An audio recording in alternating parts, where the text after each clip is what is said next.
Well, this is the place.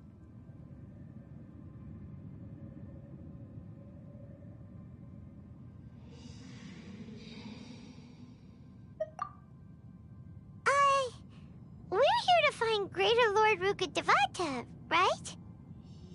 But the one standing over there is... Is that... me? She looks exactly like me. Are you Greater Lord Rukkhadevata? Yes, that's me. Are you surprised by my appearance? Irminsul and the surrounding lands have been reproduced here as they were years ago. But this is just a realm of consciousness. We are manifestations of the same nature. Hence why we would appear exactly the same. We're of the same nature? Why? Because you are me, and I am you. You are me in the new samsara. The new samsara? As Greater Lord Rukkhadevata, I'm the avatar of Irminsul. And you are the purest branch snapped from Irminsul. Imagine it this way. Even if a tree dies, its branches will eventually take root and grow, continuing the tree's life in another form. I'm merely the remaining consciousness of Greater Lord Rukkhadevata. The real me has presumably died a long time ago.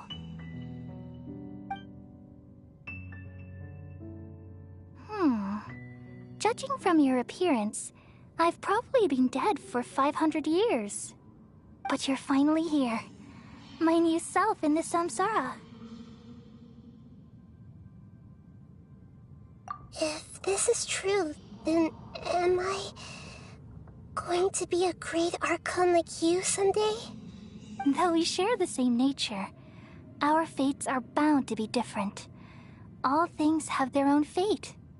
When a branch grows into a mature tree, it won't be the same as the original tree. That's why fate is the ultimate knowledge, isn't it? That's a great insight. Yes, very good. It's also precisely why you won't become like me. Really? But perhaps you may become an even greater archon than I. I already see a determination in you that I didn't possess in my time, and the future that it leads you to will be yours alone. Along with the blessings from your past experiences. Don't worry. The growth of wisdom is like that of a plant. You only need to wait quietly for the flower to bloom.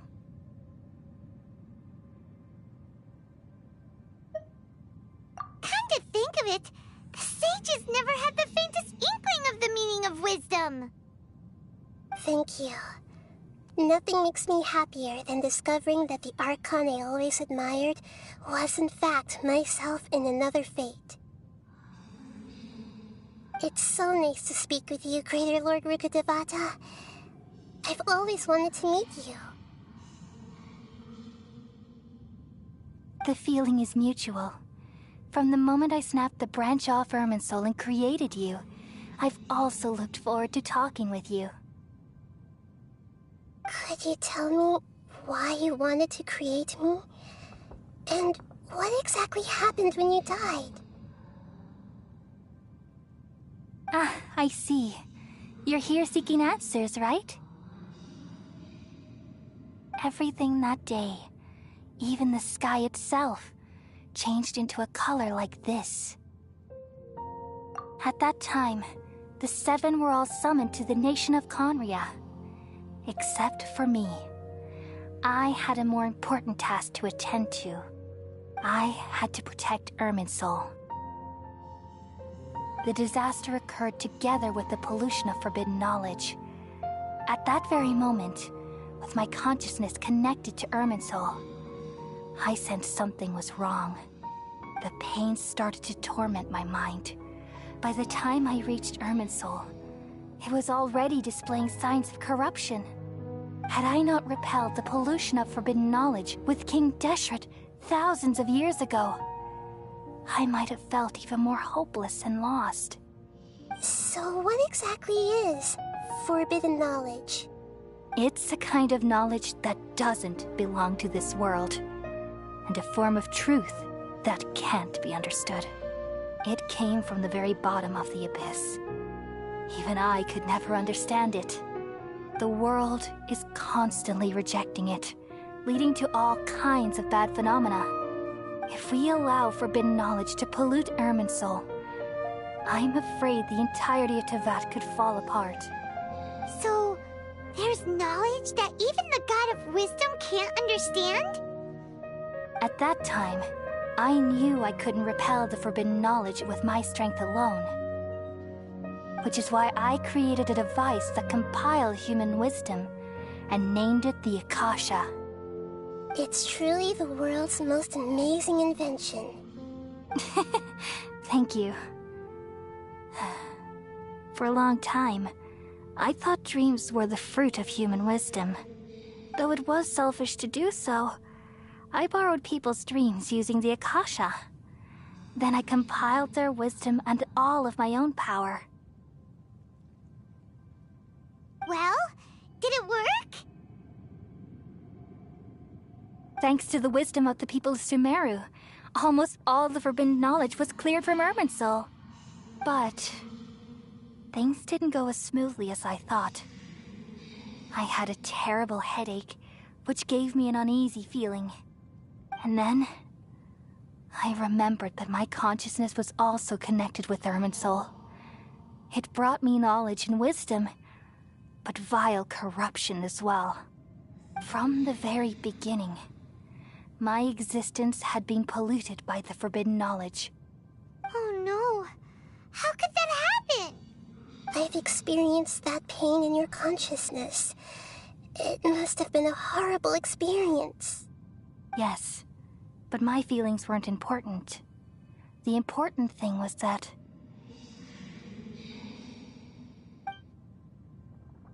even if I died, my existence and everything related to me would continue to exist in Irminsul as memories and knowledge, meaning that the forbidden knowledge couldn't ever be permanently eradicated.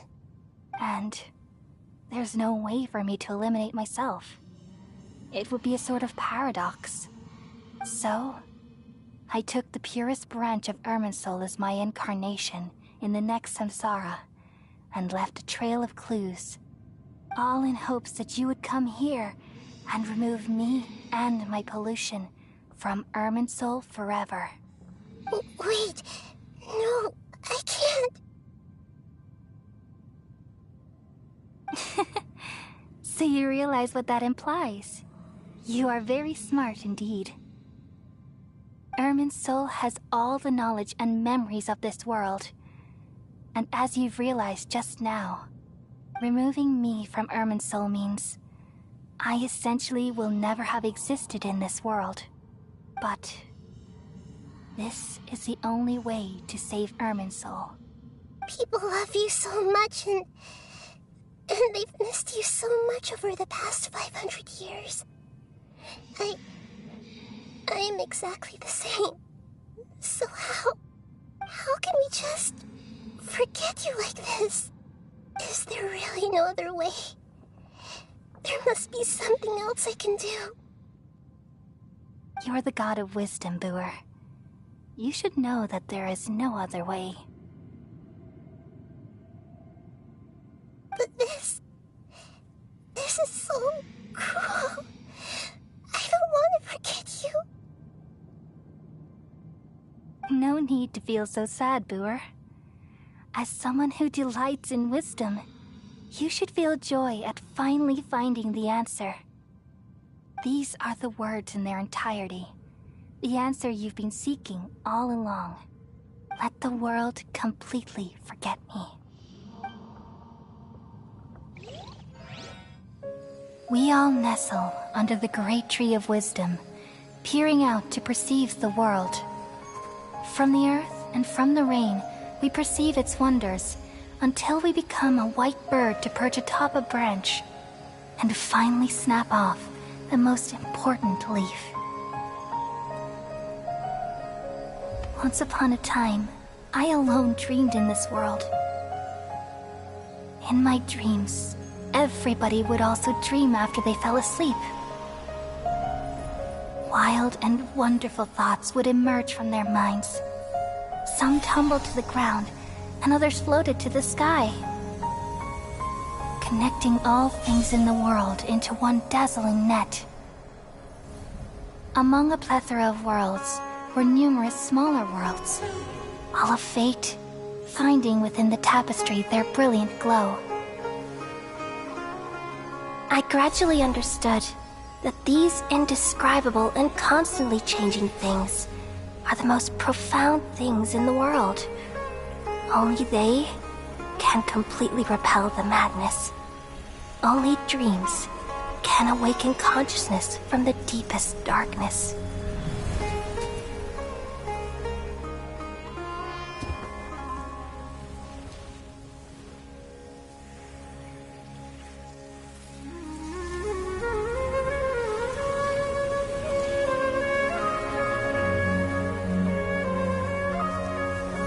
I'm the one who posed this question, yet also the one who sought a solution. Saving the world with the dreams of the people used to be my answer. And now, you've also found your own answer, and I shall return all the dreams to the people.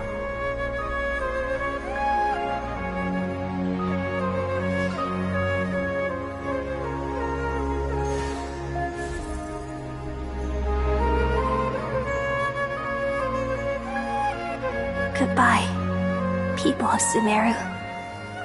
May you be blessed tonight with the sweetest of dreams.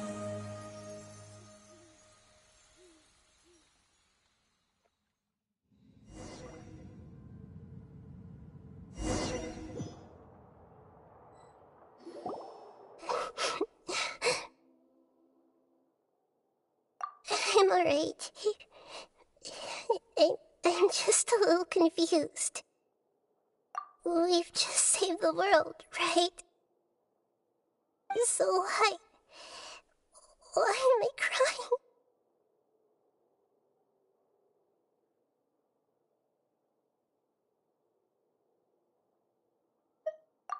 I don't know where this feeling inside of me is coming from. But I feel just now. We used the power of two gnosis to successfully connect with the Irminsul consciousness from 500 years ago. Then, we removed the remaining pollution from Irminsul. Yeah, what's wrong? Weren't you there just now?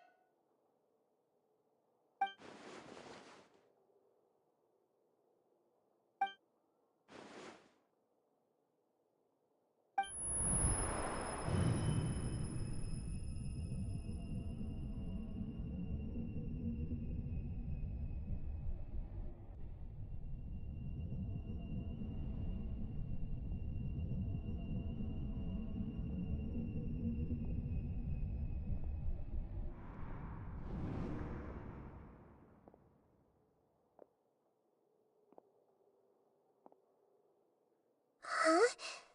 That sound. Traveler! Paimon! I've been waiting here far too long. But finally I have the chance to be alone with you. All the precious time I wasted has finally paid off. The doctor! What have you done? Just a type of sound wave that can quickly put defenseless people into a dream. As I expected, it doesn't have any effect on gods. This is the only thing of interest I found among the sage's research. I thought I'd take it for a little spin. Don't worry. I know you would never forgive me if I actually killed them. I'm here to negotiate with you. Naturally, I won't do anything dangerous that could potentially damage our relationship. Negotiate with me? I heard you had already left Sumeru.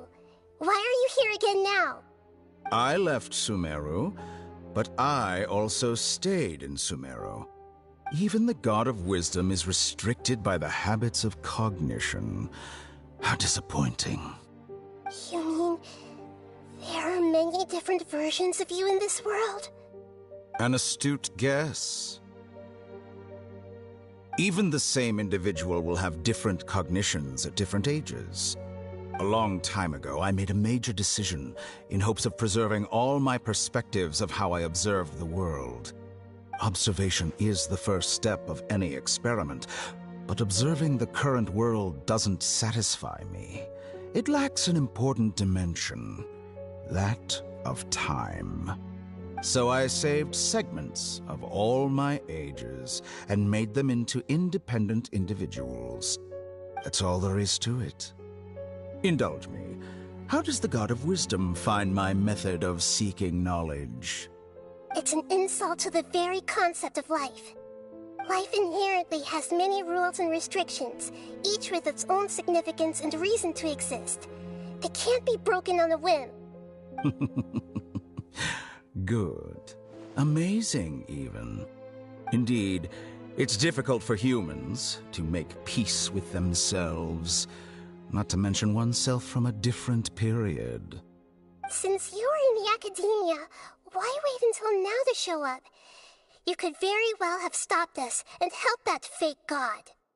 Simple. Let me ask you this. Would any staff member ever help the subject in the middle of an experiment? It was my experiment. So why should I interfere with the results? The academia saw the plan to create a god as their ultimate goal, yet you only saw it as an ordinary experiment. You really are crazy. If the experiment succeeded, you would have had a new god on your hands. How would you have faced your own god then? Would you still take the same stance? Would you still hold the same view of yourself? I'm first and foremost a scholar. These results should be left to the judgment of the hypothetical me confronted with that outcome. But you're right. And that's exactly why I'm disappointed with the conclusion of this experiment. As an individual, you don't have any sense of belonging.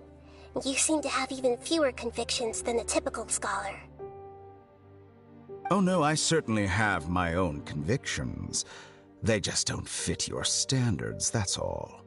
All right, that's enough conversation for today. The experiment is over, and it's time to tidy up the equipment and reclaim any useful materials. For example, the Gnosis.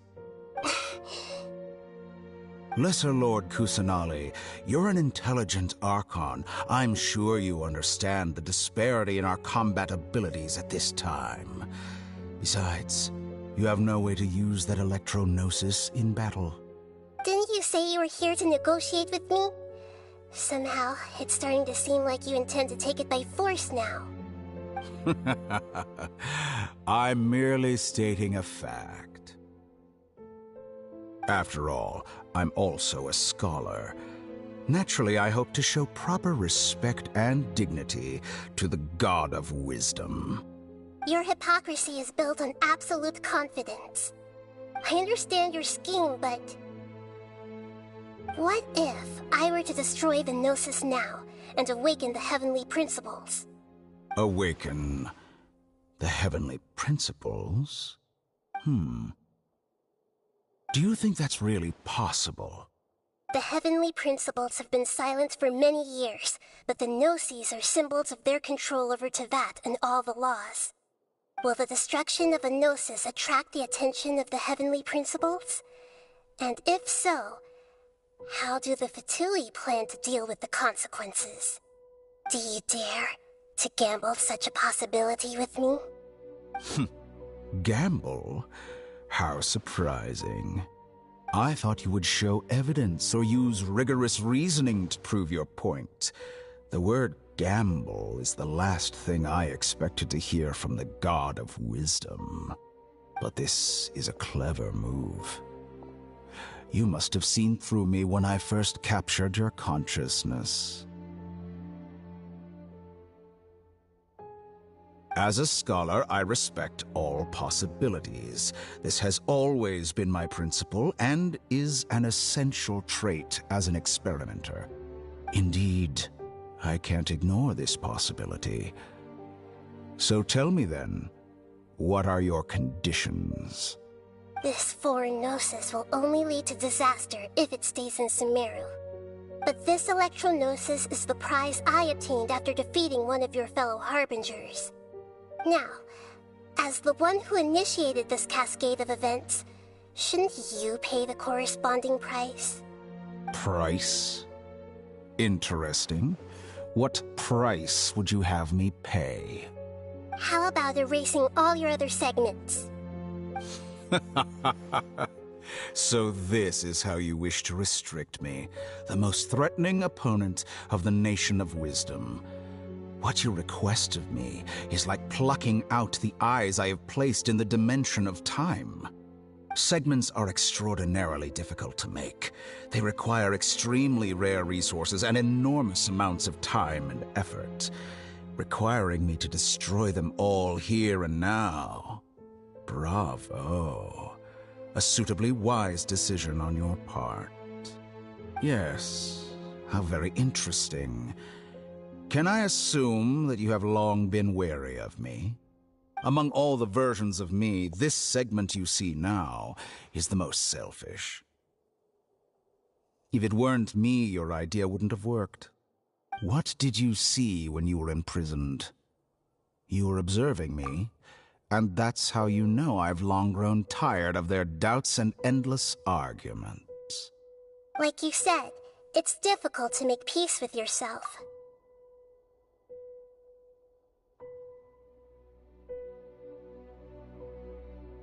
Being as smart as you are, have you managed to do that? I see. If you think all those versions of me are worth a gnosis, then deal. You sure didn't hesitate much. Is the relationship between all the versions of you really that bad? I don't think there's any need to dwell on that. The surplus versions of me can be exchanged for a gnosis. Do you think anyone can offer themselves at a higher price? Besides, with my abilities, it's only a matter of time until I find better perspectives. Perhaps it's best to say, you're just temporarily ahead. But what I'd like to know is, how can you be sure that I've really erased them? I can see your remaining honesty.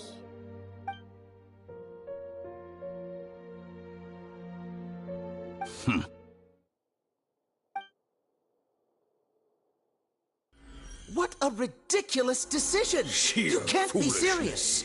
How could I have been so short-sighted? You think this is the end? Wait, I'll have my revenge! You'll make this moment count. You will regret this! Well, have you confirmed that it's complete? Here, take it. The future of Sumeru City will be in my hands alone. I will shut down the Akasha and let curiosity and the thirst for knowledge drive the realm of academics once again. There won't be any further gaps for you to exploit. It truly pains me that my academic achievements have never been appreciated in my homeland. Of course, I have no interest in being rejected by this city for a third time. Another chess piece. And where is your dendronosis? Don't be greedy, Harbinger of Snezhnaya. No, this is a different transaction. If you intend to turn off the Akasha anyway, then there's no further use for the Gnosis of Sumeru, is there? Besides, isn't it the Archon's duty to deliver what's desired of the Seeker? Oh, judging from your expression, you don't seem to find the idea very agreeable. Then let's think of it this way. Since you're the God of Wisdom, how about I exchange some knowledge with you? People exchanging knowledge with the God of Wisdom is the stuff of legends. Yet here you wish to exchange knowledge for the God of Wisdom's property. Arrogant as that is, it has piqued my interest. Let me ask you, Have you, in all your mighty knowledge, ever heard the rumor that the skies of Tevat are fake? Huh? That's the secret hidden by Irminsul concerning the truth of this world.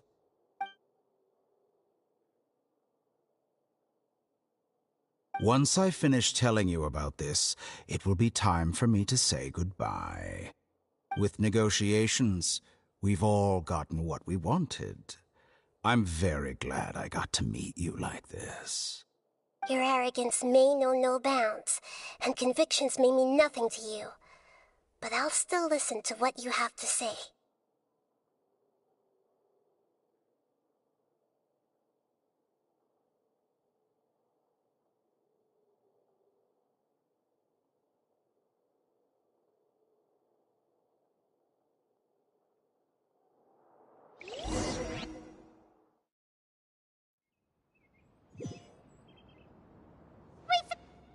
Together!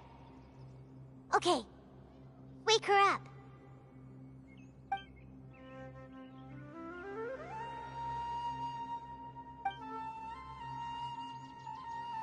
Are you awake? Kali says it's time for breakfast. Come on, get up! Good morning! How are you feeling today? Good to hear. It looks like we've recovered pretty well.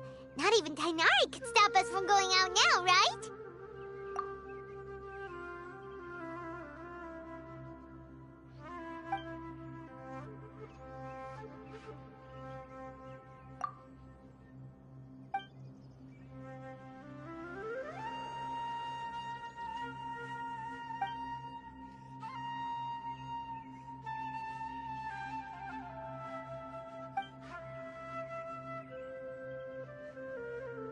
Come on, Traveler, let's go!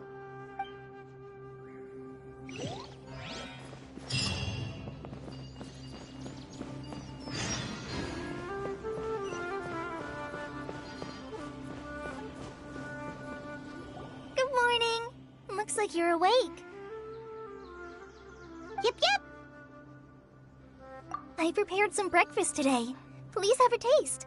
I hope you'll like it. It's nice to have you here so we can eat something yummy. Well, now that I've recovered from Elazar, I'm feeling better than ever. I can even prepare 4 or 5 meals a day now. And Paimon bets they're all delicious. Oh, by the way, someone brought a letter for you after you went to sleep last night. Nope. Paimon wanted to read the letter with you after you woke up. So Paimon didn't open it. Alright. Oh, it's from Nilu. Ahem. We're going to hold a feast at the Grand Bazaar and celebrate Cyano's reinstatement as the General Mahamatra. As heroes of Sumeru, please be sure to attend. I'll wait for you. The date of the banquet is written on the back. Oh, I've also heard that you've become heroes here as well. That's amazing. Everyone's aware of your abilities. There's no need to be modest. Anyway, let's go to the Grand Bazaar to have a look. Oh, before you leave, be sure to inform Master Tainari.